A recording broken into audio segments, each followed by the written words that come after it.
আসসালামু আলাইকুম ওয়া রাহমাতুল্লাহি ওয়া বারাকাতুহু। আপনারা সবাই কেমন আছেন? আলহামদুলিল্লাহ, বেশ ভালো আছি আলহামদুলিল্লাহ। আসলে আমাদের হাতে সময় খুবই কম। আমার পরবর্তী প্রোগ্রাম অনেক দূরে, ঢাকা, সেই দুহার নবাবগঞ্জ।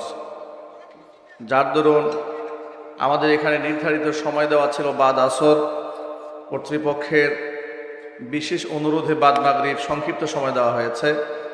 আমরা খুব সংক্ষিপ্ত কথা বলবো। আমরা আশা করি এই অল্প কথার মধ্যেই আমাদের জীবনের বেশ কিছু পাথেয় ইনশাআল্লাহ এখান থেকে পাবো। আল্লাহ পাক আমাদেরকে গুরুত্বপূর্ণ কথাগুলো বলার, শোনার, আমল করার তৌফিক দান করুন। অপারেটর ভাই, আওয়াজটা একটু স্পষ্ট করেন। আওয়াজ অনেক মোটা, কথা বোঝা যায় না কিছু।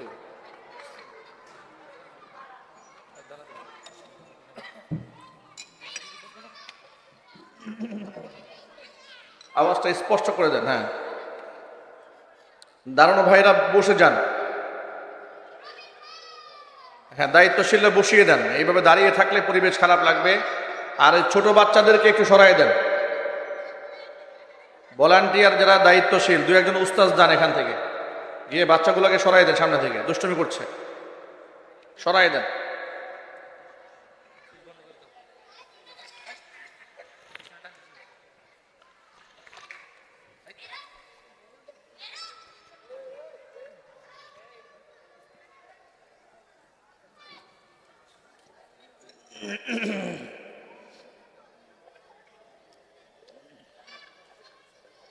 বাচ্চাদেরকে একটু সাইড করে দেন। হ্যাঁ, আলহামদুলিল্লাহ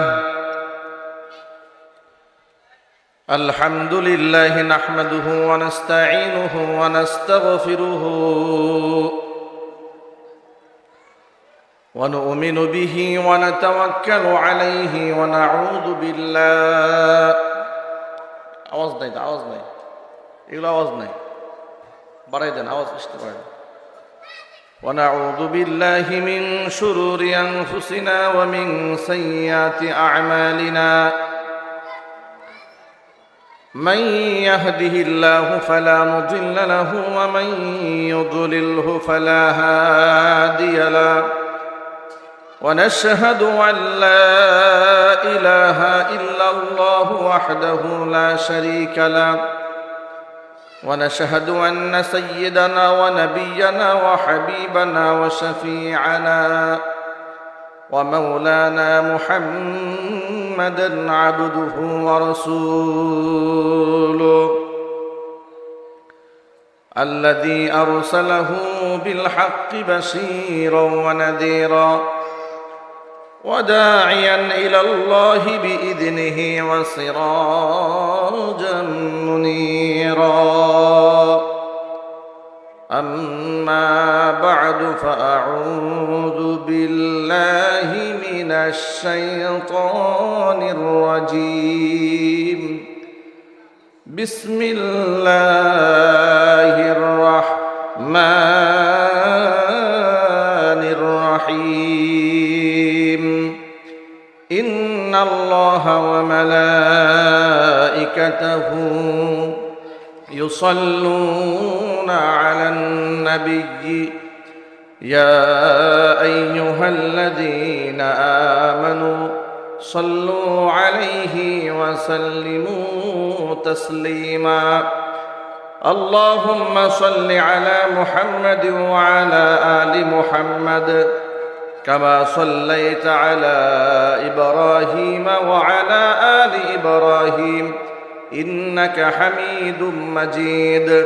اللهم بارك على محمد وعلى آل محمد كما باركت على إبراهيم وعلى آل إبراهيم إنك حميد مجيد. محبت ذكر করুন লা ইলাহা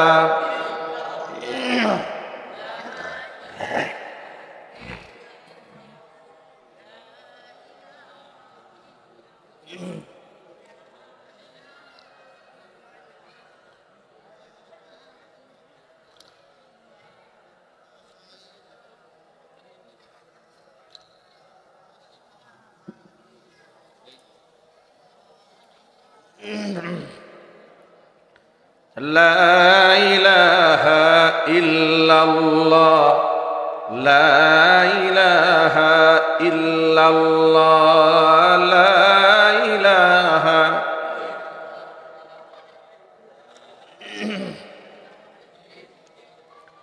লা ইলাহা ইল্লাল্লাহ মুহাম্মাদুর রাসূলুল্লাহ সাল্লাল্লাহু আলাইহি ওয়াসাল্লাম। ঐতিহ্যবাহী গাজীপুর জেলার অন্তর্গত মেম্বার বাড়ি রোড ভুসির মিলের মেমোরিয়াল একাডেমি মাঠে আয়োজিত মারকাজুল কোরআন ও সুন্নাহ মাদ্রাসার চতুর্থ বার্ষিকী ওয়াজ মাহফিলের সম্মানিত সভাপতি সাহেব, আমন্ত্রিত হাজরাত উলামায়ে কেরাম, মুরব্বিয়ানে আযম, অত্র এলাকা এবং পার্শ্ববর্তী এলাকার বিভিন্ন প্রান্ত থেকে ছুটে আসা দিনদরদি, ইমানদার, পরহেজগার, মুত্তাকি মুসলিম ভাইয়েরা, পর্দার অন্তরালে অবস্থানরত আমাদের সকলের শ্রদ্ধাভাজন পর্দানিসীন মা এবং বোনেরা, মহান আল্লাহ রাব্বুল আলামিনের দরবারে আলিশানে লাখ কোটি শুকরিয়া আদায় করছি যে মহান আল্লাহ রাব্বুল আলামিন আমাদেরকে মুসলিম উম্মার এই ক্লান্তি লগ্নে হাজারো ব্যস্ততাকে উপেক্ষা করে নবী করিম সাল্লাল্লাহু আলাইহি ওয়াসাল্লামের ভাষায় বেহেশতের বাগানের মধ্যে উলামায়ে কেরামের মাজলিসে কোরআন হাদিসের মাহফিলে যথাসময়ে আমাদেরকে উপস্থিত হয়ে কোরআন সুন্নাহ থেকে আলোচনা শোনার সুযোগ করে দিয়েছেন। এই জন্য আপনারা খুশি না বেজার? কম না বেশি? উচ্ছ্বসিত কণ্ঠে, খুশি মনে, মন প্রাণ উজাড় করে আল্লাহ পাকের শেখানো ভাষায় শুকরিয়া আদায় করছি। জবান ছেড়ে দিয়ে সকলে একযোগে বলছি আলহামদুলিল্লাহ। রব্বানা লাকাল হামদ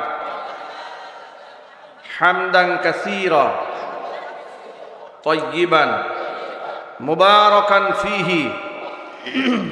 রব্বানা লাকাল হামদু কামা ইয়ানবাগি লিজালালি ওয়াজহিকা ওয়া আযীমি সুলতানিকা।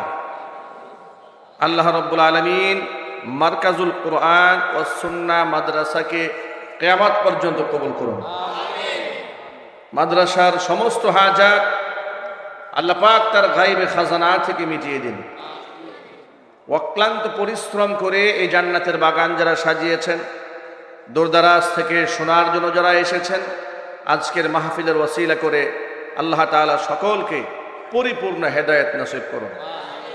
অত্র এলাকার সমস্ত মুর্দেগানের কবরে আযাব আল্লাহ তাআলা কিয়ামত পর্যন্ত বন্ধ করে দিন। কাল হাসরের কঠিন ময়দানে এই আয়োজন আল্লাহ পাক আমাদের সকলের নাজাতের জারিয়া হিসেবে কবুল করুন। অল্প সময় নিয়ে দুনিয়াতে আগমন করেছি, এটাকে আমরা অনেক বড় সময় ধারণা করে বসে আছি। আমার আগামীকালটা কি হবে সম্পর্কে আমার কোনো ইলম নাই। কোরআন মাজিদ আল্লাহ বলেছেন, ওয়ামা তাদরি নাফসুম মাযা তাকসিবু গাদা। বান্দা আগামীকাল কি করবে সেটা সে জানে না।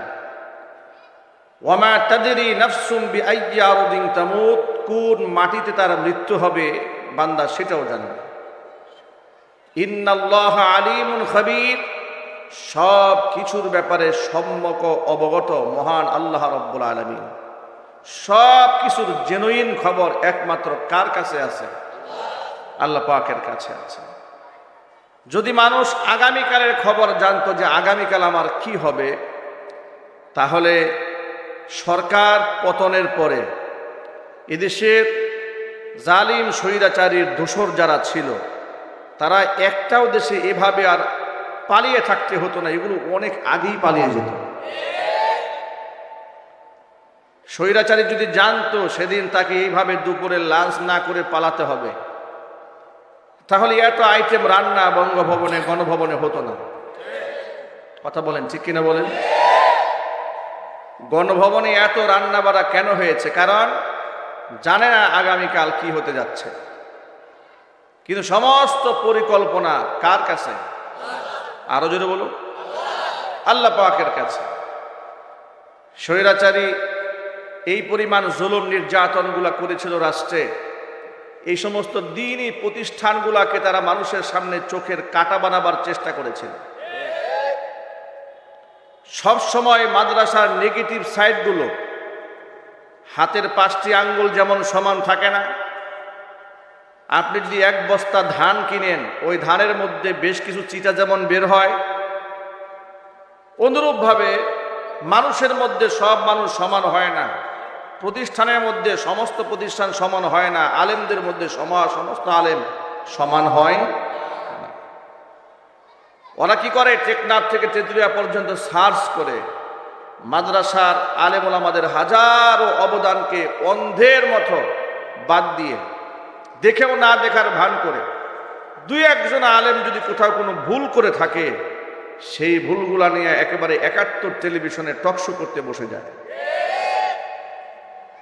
প্রথম আলোর প্রথম পেজে জঙ্গি নাটক সাজিয়ে মানুষের সামনে দাঁড়িয়ে এবং টুপিওয়ালাদেরকে হেয় প্রতিপন্ন করার চেষ্টা চালানো হয়। এই তো ছিল ওদের কার্যক্রম। কোনো আলেম স্বাধীনভাবে কথা বলার সাহস পায় না, যে স্বাধীনভাবে কথা বলবে তাকেই ঘায়েল করা হবে।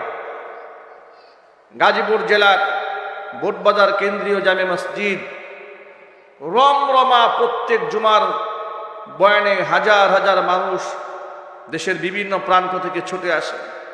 এদের সহ্য হলো না, আমাকে জোরপূর্বক পুলিশ দিয়ে, প্রশাসন দিয়ে, চাপ দিয়ে আমাকে সরিয়ে দেওয়া হলো।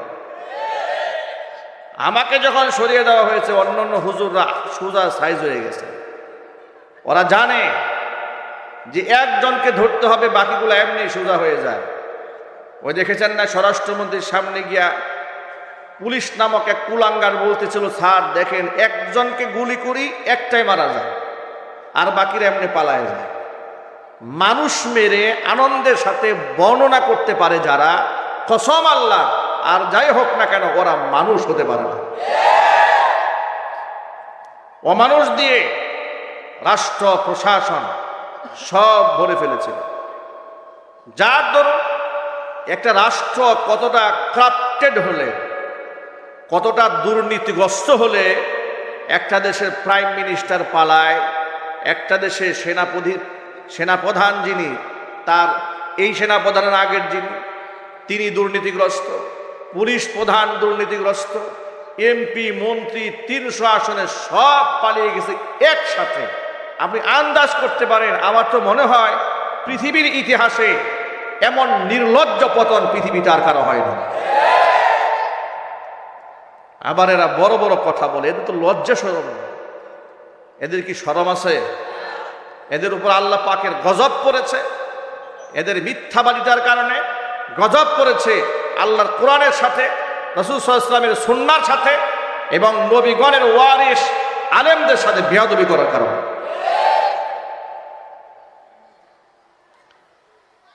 প্রিয় ভাইয়েরা আমার, কিয়ামতের ময়দানে রবের সামনে চরম বিপদগ্রস্ত হয়ে মানুষ যখন দাঁড়াবে, মানুষ এমন বিপদগ্রস্ত হবে, সন্তান মায়ের পরিচয় দিবে না, মা সন্তানের পরিচয় দেবে না, এমন মুসিবত হয়ে দাঁড়াবে। সূরা আবাসার মধ্যে আল্লাহ বর্ণনা করে বলেছেন, ইয়াউমা ইয়াফিরুল মারউ মিন আখিহি ওয়া উম্মিহি ওয়া আবিহি ওয়া সাহিবাতিহি ওয়া বানিহি। সেদিন মানুষ ভেগে পলায়ন করবে। ইয়াউমা ইয়াফিরুল মারউ মিন আখিহি, তার ভাই থেকে, ওয়া উম্মিহি, তার মা থেকে, ওয়া আবিহি, তার বাবা থেকে, ওয়া বানিহি, তার স্ত্রী থেকে, ও তার সন্তান থেকে, ওয়া সাহিবাতিহি, তার স্ত্রী থেকে মানুষ ভেগে পলায়ন করবে। কেউ পরিচয় যখন দিবে না, এমন কঠিন মুসিবতের সময় 3টা শ্রেণীর মানুষ মানুষের জন্য বড় উপকারে আসবে। আল্লাহ নবী বলেন, ইয়াশফাউ ইয়াউমাল কিয়ামাতি সালাসাতুন, 3টা শ্রেণীকে আল্লাহ তাআলা সেদিন আল্লাহর সামনে বিপদগ্রস্ত মানুষের জন্য সুপারিশ করার সুযোগ করে দিবেন। 1 নাম্বার হচ্ছে আল আম্বিয়া, নবীগণকে আল্লাহ মানুষের জন্য সুপারিশ করার সুযোগ দেবেন। 2 নাম্বার সুম্মাল উলামা, উলামায়ে কেরাম মানুষের জন্য আল্লাহর দরবারে সুপারিশ করবেন। সুম্মা শুহাদা, এরপর শহীদগণ আল্লাহর দরবারে মানুষের জন্য সুপারিশ করবেন। ভিন্ন একটা হাদিসের মধ্যে আরেকটু ব্যাখ্যা সাপেক্ষ পাওয়া যায় কথাটা। ইউকালু লিল আবিদ, আল্লাহর সাধারণ বান্দা যারা, ইবাদত গুজার বান্দা যারা, আল্লাহর পক্ষ থেকে বলা হবে উদখুলুল জান্নাহ, তুমি জান্নাতে প্রবেশ করো। ওয়া ইউকালু লিল আলিমি কিফ, কিন্তু আলেমকে বলা হবে আলেম তুমি একটু দাঁড়াও। সাধারণ আবেদরা জান্নাতে যাবে, কিন্তু একজন আলেম একাকী জান্নাতে যাবে না। আল্লাহ পাক তাকে দাঁড় করিয়ে দিয়ে বলবেন কিফ, তুমি দাঁড়াও। ওয়াসফা আলিন নাস, মানুষের জন্য আজকে তুমি সুপারিশ করবে। তোমাকে ইলমের নববীর দৌলত তোমাকে দান করা হয়েছে একাকী জান্নাতে যাওয়ার জন্য নয়, বিপদগ্রস্ত মানুষদেরকে সুপারিশ করে আজকে আমার জান্নাতে নিয়ে যাও। একজন আলেম কতজন মানুষের জন্য সুপারিশ করবেন? নবী করিম সাল্লাল্লাহু আলাইহি সাল্লাম বলেছেন, ওয়ালাউ কানা আদাদান নুজুম, আসমানের নক্ষত্র সমতুল্য যদি আলেমের সুপারিশের মানুষগুলা হয়ে যায়। আলেম যে সমস্ত মানুষের জন্য সুপারিশ করবে তাদের সংখ্যা যদি আসমানের নক্ষত্র সমতুল্য হয়ে যায়, এর মানে অগণিত যদি হয়, আলেমের সম্মানে আল্লাহ তাআলা অগণিত মানুষদের জন্য আলেমের সুপারিশ মঞ্জুর করে অসংখ্য মানুষদেরকে আল্লাহ মুক্তির ফয়সালা করে দিবে।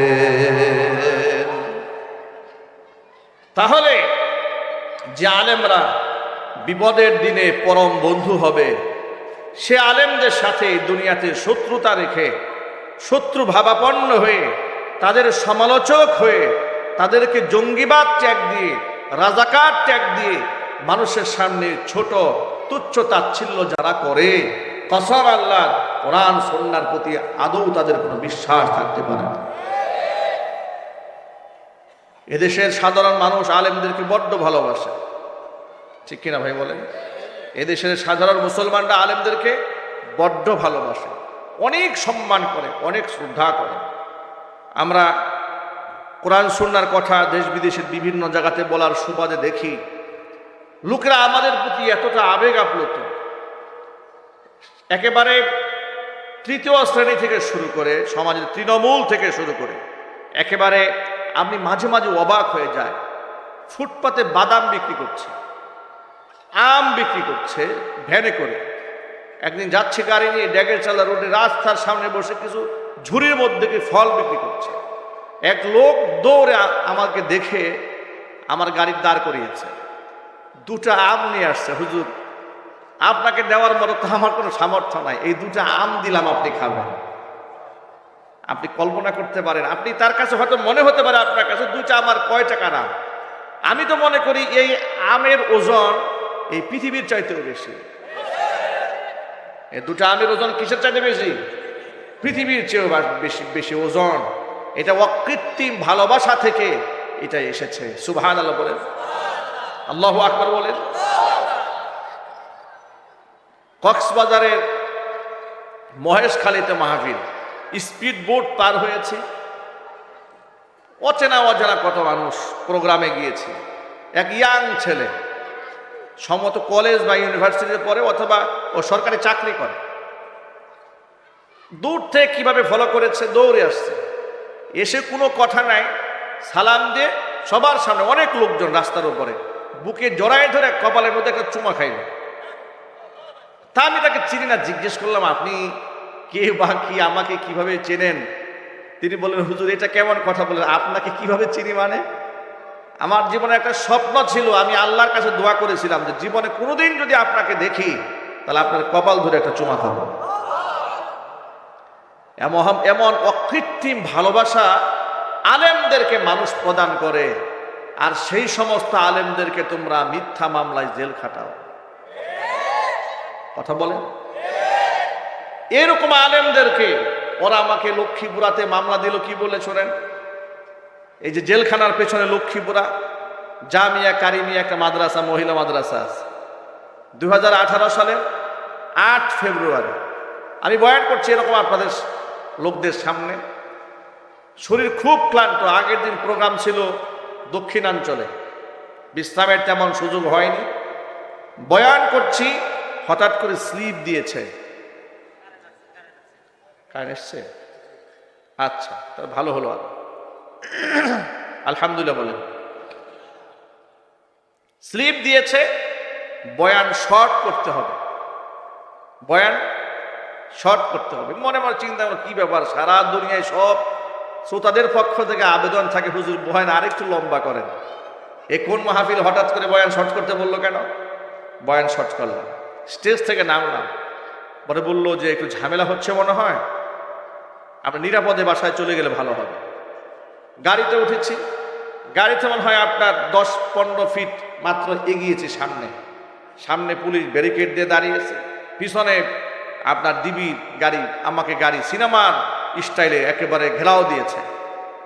ঘেরাও দেওয়ার পরে দুজন দুপাশে বসেছে, এরপরে আমার ড্রাইভারকে নামিয়ে দিয়েছে, প্রশাসনের লোক বসেছে, মানে এক সন্ত্রস্ত অবস্থা।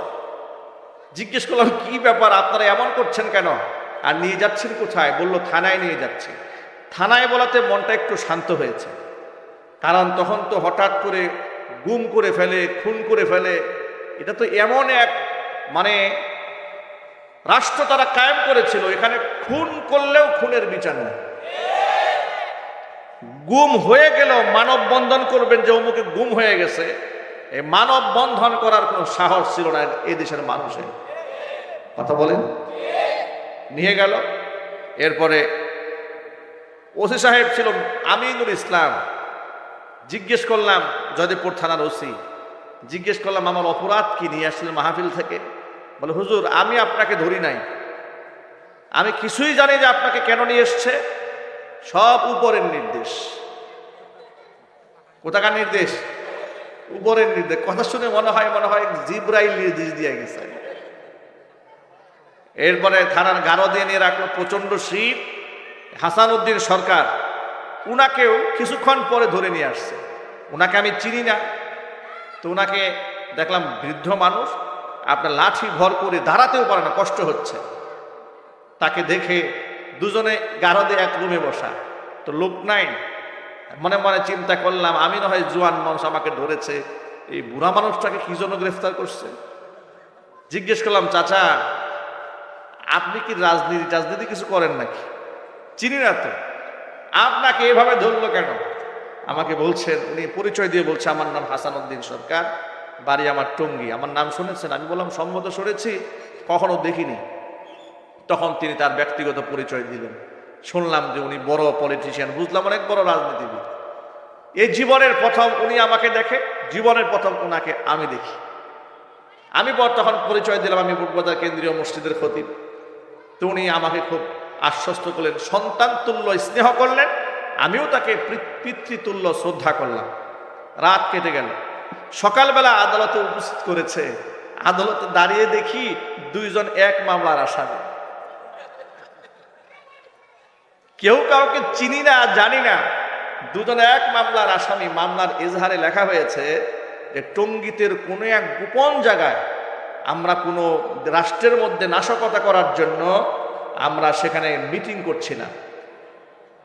তো পুলিশ আমাদেরকে ধাওয়া দিয়েছে, সব পালায় গেছে, হাসান সরকার সহ আমি সহ 7 জনের দৌড়ে পালাইতে পারি নাই, আমাদেরকে স্পটেই ধরেছে। আর বিশেষ করে আমার পকেটে 16টা ককটেল বোমা পাওয়া গেছে। এ হচ্ছে মামলা লেখা। আপনারা বলেন কত বোতল খেয়ে ওরা এই মামলা লিখেছে। ডেট এক্সপায়ার গাঁজা না খেলে এবং ফেরাউনের রক্ত যদি ওদের গায়ে না থাকতো, আলেমদের বিরুদ্ধে এরকম মামলা ওরা লিখতে পারত না। ঠিক কিনা জোরে বলেন? এইভাবে ওরা পরের দিন আমাকে যখন আদালতে হাজির করেছে, হাতের মধ্যে হ্যান্ডকাপ পরিয়েছে, গরুর রশি দিয়ে বাঁধছে। গরুর রশি দিয়ে বেঁধে সবার সামনে যখন নিয়ে গেছে, আমি লজ্জায়, মানে জীবনে ছোটবেলা থেকেই মাদ্রাসায় পড়েছি, সারা জীবন সম্মান পেয়ে অভ্যস্ত, হঠাৎ করে এতগুলো মানুষের সামনে হাতের মধ্যে হাত করা, গরুর রশি দিয়ে টেনে নিয়ে যাচ্ছে, খুব লজ্জা লেগেছে। নিজের অজান্তে চোখ থেকে পানি টপ টপ করে পড়ছে। আর মনে মনে ভাবলাম এরা এত জালেম হয় কি করে, আলেমদের সাথে এখনো আচরণ এরা করতে পারে, সাধারণ মানুষের সাথে ওরা কি আচরণ করে? কথা বলেন, ঠিক কিনা বলেন? কারাগারে যখন ঢুকলাম, কারাগারের কয়েদি আসামি আমাদেরকে দেখে হতবাক হয়ে গেছে। কারাগারে যে সুবেদার ছিলেন তিনি আমাকে দেখে আরো আশ্চর্যান্বিত হয়ে গেছেন। এই জন্য আমি যে মাহফিলে বয়ান করছিলাম আগের রাতে, যেহেতু জেলখানার পিছনে মাহফিলটা হয়েছে লক্ষ্মীপুরা, ওই জেলখানার যিনি সুবেদার তিনি আমার মাহফিলের শ্রোতা ছিলেন, সামনে বসা। উনি আমাকে বললেন, হুজুর কাল কেন আপনি বয়ান করতেছিলেন? আমি বললাম, হ্যাঁ ওই মাহফিল থেকে তো ধরে নিয়ে আসছে আমাকে। তো সুবেদার সাহেব খুব আফসোস করলেন যে কাজগুলা ঠিক হচ্ছে আলেমুল আমাদের সাথে। আমি গিয়ে দেখলাম সেখানে চোরের আসামি আছে, ডাকাতের আসামি আছে, নানা ধরনের নেশাগ্রস্ত ব্যক্তিরা আছে। আমাকে দেখে বলতেছে, হুজুর আপনাদের মতো লোকদেরকে যেহেতু ওই জালেম ছাড়ে নাই, আপনি নিশ্চিত থাকেন আল্লাহর গজবের উপর পড়বেই। আল্লাহর গজব এমন ভাবে পড়েছে, আল্লাহর গজব এমন ভাবে পড়েছে, আমি ওই দলের কর্মী বা নেতা এ কথা বলার সাহস টেকনাফ থেকে তেঁতুলিয়া, রূপসা থেকে পাথুরিয়া একটা লোকেরা নেই। কথা বলেন, ওরা ইতিহাস হয়ে থাকবে ইতিহাসের পাতায়, যেভাবে ইতিহাস হয়ে আছে ফেরাউন, নমরুদ, আবু জাহাল, কারুন, হামান, হাসিনা, ঠিক আবু জাহালের মতো ইতিহাস হয়ে থাকবে। আপনাদেরকে বলি, ভয়ের কোনো কারণ নাই, আপনারা হতাশ হবেন না, ওদের আস্ফালন দেখে ভয় পাবেন না। যদি মানবতা বিরোধী অপরাধের তকমা লাগিয়ে 52 বছরের ইতিহাস ঘোলাটে করে 1971-এ কে মানবতা বিরোধী অপরাধ করেছে যার কোনো ডকুমেন্ট এ জাতির কাছে ছিল না, ওরা মিথ্যা বানোয়াট কাহিনী সাজিয়ে আলেমদেরকে ফাঁসির মঞ্চে ওরা উঠিয়েছে। আর 2024 সালে মানবতা বিরুদ্ধে যে অপরাধ ওরা করেছে, 2,500-এর উপর মানুষ ওরা খুন করেছে, মানুষের গায়ে পেট্রোল দিয়ে আগুন ধরিয়ে দিয়েছে, মানুষের চেহারা কুপায়া ছিন্ন বিচ্ছিন্ন করে দিয়েছে। এতগুলি ডকুমেন্ট আমাদের হাতে আছে, ওদের ফাঁসি নিশ্চিত হওয়ার আগ পর্যন্ত এ জাতি বিক্ষিপ্ত হওয়া যাবে না। ওদের বিচারে মাটিতে হতে হবে। চান কিনা? আমি দুহাত দেখতে চাই।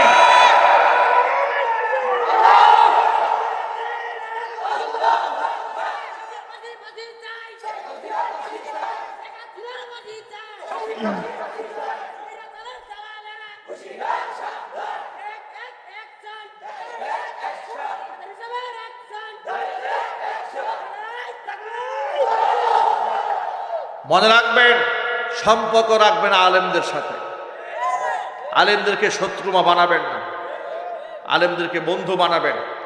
আর ওরা তো আলেমদেরকে জঙ্গি বলেছে, আপনারা পাকা একটা নিয়ত করে ফেলবেন, আজকের পর থেকে বাংলাদেশের এমন কোনো ঘর থাকবে না যেখানে একটা আলেম থাকবে না। ইনশাল্লাহ বলেন। প্রতিটা ঘরে ঘরে হাফেজ তৈরি করবেন, আলেম তৈরি করবেন। ওরা তো মিশন নিয়েছিল আলেম শূন্য বাংলাদেশ বানাবে, ধর্মহীন বাংলাদেশ বানাবে। যার দরুন ছোট্ট করে একটা ইতিহাস বলে দেই, সময় আমার হাতে খুব কম। সলিমুল্লাহ মুসলিম হল ঢাকা বিশ্ববিদ্যালয়ের নাম ছিল, সেখান থেকে মুসলিম শব্দ বাদ দিয়ে শুধু সলিমুল্লাহ হল বানিয়ে দিয়েছিল। মিথ্যা বললাম নাকি? জাহাঙ্গীরনগর মুসলিম বিশ্ববিদ্যালয় ছিল রেজিস্টার খাতায়। দেশ স্বাধীন হওয়ার পরে ওরা জাহাঙ্গীরনগর মুসলিম বিশ্ববিদ্যালয় থেকে মুসলিম শব্দ বাদ দিয়ে শুধু জাহাঙ্গীরনগর বিশ্ববিদ্যালয় বানিয়ে দিল। এখানেও ইসলামের প্রতি ওদের অ্যালার্জি আছে না নাই?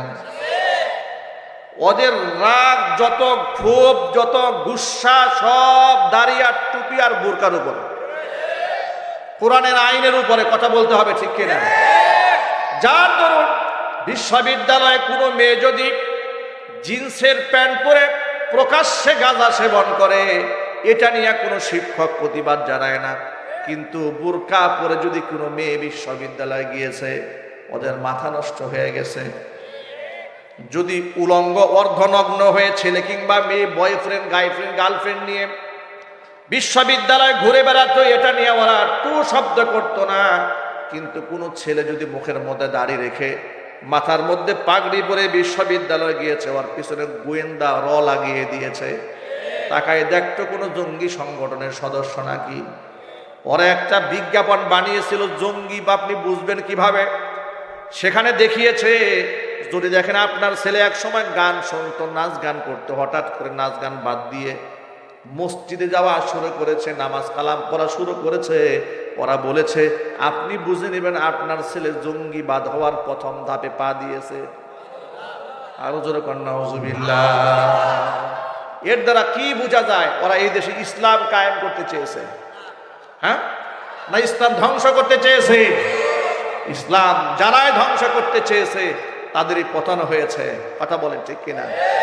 এটা যুগ যুগ ধরে ইতিহাস সাক্ষী। সুতরাং ওরা আমাদেরকে মানুষের দিল থেকে মুছে ফেলতে চেয়েছিল। আলেমদেরকে মানুষের দিল থেকে মুছে ফেলা কোনোদিন সম্ভব হবে না, কারণ আলেমরা টাকার জোরে ইজ্জত ছিনায় নেয় নাই। আলেমরা টাকার জোরে মানুষের কাছ থেকে ভালোবাসা চায় নাই, ক্ষমতার জোরেও চায় নাই।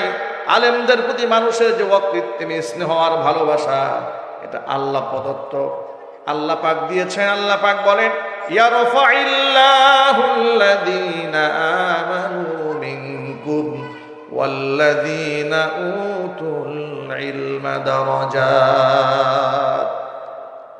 নিশ্চয় আমি আল্লাহ তাআলা ইমানদারদের সম্মান বৃদ্ধি করে দেব, সাথে সাথে যাদেরকে ইলম দান করা হয়েছে, যারা আলেম, তাদের মর্যাদা আমি আল্লাহ তাআলা আকাশচুম্বী বাড়াই দেব। এটা আল্লাহর ওয়াদা। সুতরাং যত বাবারা এখানে আছেন, পর্দার অন্তরের মায়েরা আছেন, এই পৃথিবীতে যদি সন্তানকে সম্মানিত দেখতে চান, বানাতে চান, নিজেও যদি সন্তানের পক্ষ থেকে ন্যায্য পাওনা বুঝে নিতে চান, যদি সন্তানের পক্ষ থেকে আপনার ন্যায্য হিস্সা সঠিকভাবে যদি আপনি বুঝে নিতে চান, সন্তানের সিনার মধ্যে কোরআন ঢুকায় দেওয়া ছাড়া বিকল্প কোনো রাস্তা নাই। সন্তানদের সিনার মধ্যে কোরআন দিতে রাজি আছেন ইনশাআল্লাহ? মনে রাখবেন, এই পৃথিবীর বাস্তবতার ইতিহাস অনেক অনেক অনেক কঠিন। আমরা দেখেছি, আমি নিজেও দেখেছি বৃদ্ধাশ্রমগুলোতে। আমাদের গাজীপুরেই তো মণিপুরে বৃদ্ধাশ্রম আছে। আমার কথা একটু মিলাবার জন্য একটু দেখে আসেন। উত্তরাতেও আছে বৃদ্ধাশ্রম, দেখে আসেন। সেখানে গিয়ে দেখবেন ডাক্তার, ইঞ্জিনিয়ার, প্রফেসর, ব্যারিস্টার, এই ধরনের লোকদের বাপ মা আছে। অনেক বড় লোকদের বাপ মা বৃদ্ধাশ্রমে আছে, কিন্তু একজন হাফেজের মা, একজন হাফেজের বাবা, একজন আলেমের বাবা, একজন আলেমের মা গোটা পৃথিবীর কোনো বৃদ্ধাশ্রমে আপনি খুঁজে পাবেন না। সুবহানাল্লাহ বলেন। কারণ একজন হাফেজ, একজন আলেম জানে বাবা মার সম্মান কত করে, অনেক অনেক করে। আল্লাহ নবী বলেছেন রিদাল্লাহি ফি রিদাল ওয়ালিদাইন ওয়া সাখাতুল্লাহি ফি সাখাতিল ওয়ালিদাইন। যদি পিতামাতা সন্তুষ্ট হয় তো আল্লাহ সন্তুষ্ট হয়ে যায়, পিতামাতা যদি নারাজ হয়ে যায় তো আল্লাহ নারাজ হয়ে যায়। এই শিক্ষাগুলো মাদ্রাসায় বাচ্চাদেরকে আমরা দিই, যার দরুন আমাদের কোরআন সুন্নাহ শিক্ষা গ্রহণ করে আমাদের বাচ্চারা সন্ত্রাস হয় না, মাস্তান হয় না, ডাকাত হয় না, খুনি হয় না, চরিত্রহীন হয়ে মেয়েদেরকে নিয়ে পার্কে পার্কে ঘুরে বেড়ায় না। নাইট ক্লাবে কোনো মাদ্রাসা পড়ুয়া ছাত্র পাবেন না, চ্যালেঞ্জ করে দিলাম। কোনো গাজার আড্ডায়, কোনো মদের আড্ডায়, কোনো তাসের আড্ডায়, কোনো জুয়ার আড্ডায় মাদ্রাসা পড়ুয়া 1% গোটা পৃথিবীতে খুঁজে পাবেন না। আল্লাহু আকবার বলেন। তাহলে নিজের সন্তানের সুন্দর চরিত্র, উজ্জ্বল ভবিষ্যৎ আপনি আপনার পক্ষ থেকে, সন্তানের পক্ষ থেকে ন্যায্য হিস্সা যদি আপনি পেতে চান, সন্তানের কলিজার মধ্যে কোরআনের নূর ঢুকায় দেওয়া ছাড়া বিকল্প কোনো রাস্তা নাই। এজন্য আপনি আপনার সর্বস্বটা করবেন, আল্লাহর কাছে দোয়া করবেন যে আল্লাহ আমি চেষ্টা করছি, কবুল করার মালিক, যদি বলে কবুল করার মালিক। এ কথাটা মনে থাকবে তো ইনশাআল্লাহ। আর আমাদের ছেলেরা আলহামদুলিল্লাহ বর্তমানে তারা কি না শিক্ষা, আপনারা বলুন মাদ্রাসাগুলোতে কি না আছে, বাংলা, ইংরেজি, উর্দু, এরপরে ইংলিশ সব আছে, ম্যাথমেটিক্স, অঙ্ক সব আছে। এবং আমাদের ছোট্ট ছোট বাচ্চাদের হাতের লেখা দেখলে তো আপনি অবাক হয়ে যাবেন। আলহামদুলিল্লাহ বলেন। নুরানি বাচ্চা মাত্র 2 বছর 3 বছর পড়েছে, 1 বছরের মাথায় বাচ্চার হাতের লেখা দেখে মনে হবে এ তো এইচএসসি পাস। আলহামদুলিল্লাহ বলেন। এরা ইংরেজিতে কথাও বলতে পারে, আল্লাহু আকবার বলেন। সুতরাং আমি অন্তঃস্থল থেকে এই মাদ্রাসার জন্য শুভকামনা রইল, আমার দোয়া রইল, আপনারাও দোয়া করবেন। আমি হৃদয়ের গভীর থেকে আপনাদেরকে শ্রদ্ধা করি, ভালোবাসি। বুটবাজার কেন্দ্রীয় জামে মসজিদে আমি এখন মাসে 2 জুমা সময় দিচ্ছি, সাথে কাউরান বাজার আমবর্ষা শাহী জামে মসজিদে মাসে 2 জুমা সময় দিচ্ছি। আমি প্রত্যেক মাসের প্রথম 2 জুমা, প্রত্যেক মাসের প্রথম 2 জুমা বুটবাজার কেন্দ্রীয় জামে মসজিদে সময় দিচ্ছি, আর শেষের 2 জুমা কাউরান বাজার শাহী জামে মসজিদে দিচ্ছি। আপনারা দোয়া করবেন আমাদের প্রতিষ্ঠানের জন্য। আপনাদেরকে আরেকটা সুসংবাদ দেই, আমি তো আপনাদের পার্শ্ববর্তী এলাকাতে আলহামদুলিল্লাহ ছোট্ট একটা বাড়িও করেছি, আর ছোট্ট একটা মাদ্রাসাও করেছি। জানেন আপনারা, জামিয়া মাদানী আরাবিয়া গাজীপুর নতুন প্রতিষ্ঠান রমজানের পর থেকে সবে মাত্র শুরু হয়েছে। সেখানেও আমরা আলহামদুলিল্লাহ নুরানি নাজিরা বিভাগ, হিফজ বিভাগ শুরু করেছি। আপনারা দোয়া করবেন প্রতিষ্ঠানের জন্য, অন্তঃস্থল থেকে দোয়া করবেন। আমি আমার হৃদয়ের গভীর থেকে যত মাদ্রাসা বাংলাদেশে আছে প্রত্যেকটা মাদ্রাসার জন্য আল্লাহর কাছে দোয়া করব, কারণ প্রত্যেকটা মাদ্রাসা হচ্ছে ইলমের মার্কাজ। এখান থেকে হেদায়েতুন নূর মাদ্রাসা যত বাড়বে আমার ইসলাম প্রতিষ্ঠা করা তত সহজ হয়ে যাবে, ঠিক কিনা? কোনো মাদ্রাসা আমার প্রতিদ্বন্দ্বী নয়, বরং আমি যে মিশনে আগাচ্ছি, একটি মাদ্রাসা প্রতিষ্ঠিত হলে সে হবে আমার সহায়ক, ঠিক কিনা বলেন? মাদ্রাসা ছাত্র দিয়ে বাণিজ্য করা তো আমার উদ্দেশ্য নয়, ইসলাম কায়েম করা উদ্দেশ্য। যত মাদ্রাসা বাড়বে তত ইসলাম কায়েম সহজ হয়ে যাবে, ঠিক কিনা? আল্লাহ সমস্ত মাদ্রাসাগুলোকে কবুল করেন। প্রিয় বন্ধু শফিকুল ইসলাম হাবিব সাহেব আলোচনা করবেন, আপনারা অত্যন্ত মহব্বতের সাথে বসে কথাগুলো শুনবেন ইনশাআল্লাহ। আসসালামু আলাইকুম ওয়া রাহমাতুল্লাহি ওয়া বারাকাতুহু।